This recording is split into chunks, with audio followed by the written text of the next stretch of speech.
நம்மளோட ஆரோக்கியமான உணவு சீரீஸ் ரெசிபியில் அடுத்து பார்க்க போகிறது சிறுதானியத்தில் இதுக்குன்னு ஒரு தனி இடம் இருக்குது.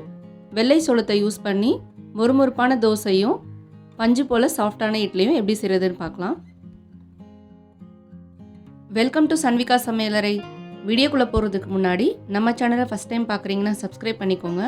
கூடவே இருக்க பெல் ஐக்கானை கிளிக் பண்ணிவிட்டு ஆல் ஆப்ஷன் செலக்ட் பண்ணிக்கோங்க. ரெசிபி எப்படி செய்கிறதுன்னு பார்த்துடலாம். ஒரு பவுலில் 1 கப் அளவுக்கு வெள்ளை சோளம் எடுத்துக்கலாம்.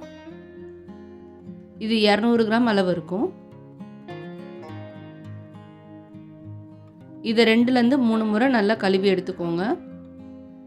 தூசிகள் எதுவும் இல்லாமல் நல்லா க்ளீன் பண்ணி எடுத்துக்கலாம்.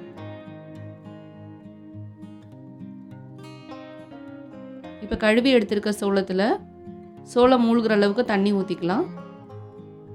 இதை ஒரு 5 மணி நேரம் ஊற வச்சுக்கலாம். இப்போ இன்னொரு பவுலில் 1 கப் சோளத்துக்கு 1/4 கப் உளுந்து எடுத்துக்கலாம். 1 டீஸ்பூன் வெந்தயம், இதையும் நல்லா ஒரு 2 முறை கழுவி எடுத்துக்கலாம். இப்போ போதுமான அளவு தண்ணி ஊற்றி இதையும் ஒரு 5 மணி நேரம் ஊற வச்சுக்கலாம்.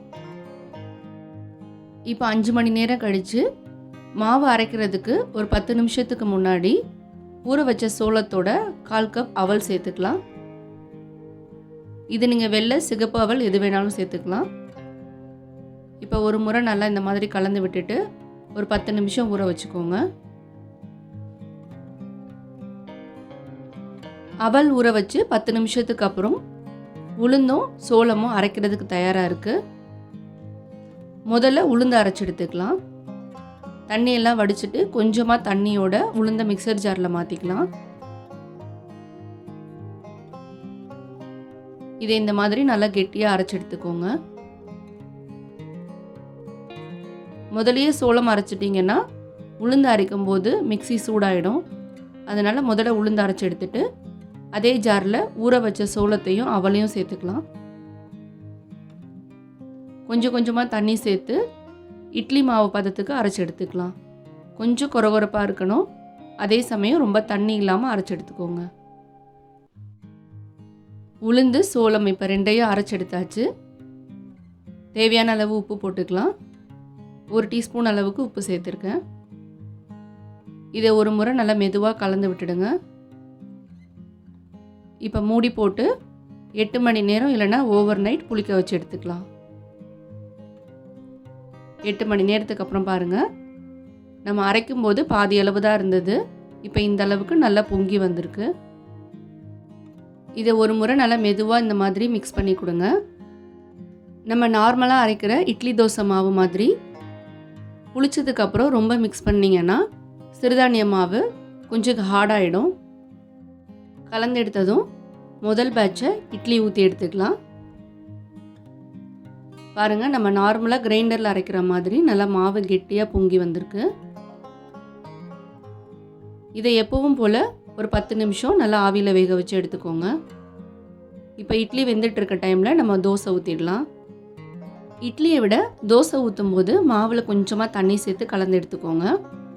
அப்போ தான் தோசை இந்த மாதிரி நல்லா கிறிஸ்பியாக வரும். அவ்வளோதான், நம்மளோட இட்லியும் தயாராக இருக்குது. பாருங்கள், கொஞ்சம் கூட துணியில் ஒட்டாமல் எந்த அளவுக்கு நல்லா சாஃப்டாக வெந்து வந்திருக்குன்னு. அவ்வளோதான், நம்மளோட ஆரோக்கியமான வெள்ளை சோளத்தில் செஞ்ச பஞ்சு போல இட்லியும் மொறுமொறுப்பான தோசையும் ரெடியாக இருக்குது. இதுக்கு கூட ஒரு கார சட்னி சாம்பார் வச்சு சாப்பிட்டீங்கன்னா ரொம்ப ஒரு ஹெல்த்தியான பிரேக்ஃபாஸ்ட் ரெசிபியாக இருக்கும். இட்லி அரிசியில் மாவரைச்சு 2-3 நாள் ஃப்ரிட்ஜில் வச்சு கூட நம்ம சாப்பிடுவோம். ஆனால் சிறுதானியத்தில் செய்கிற மாவை ஒரு நாளைக்கு மேலே அதிகமாக வச்சு யூஸ் பண்ணிங்கன்னா ரொம்ப புளிக்க ஆரம்பிச்சிடும்.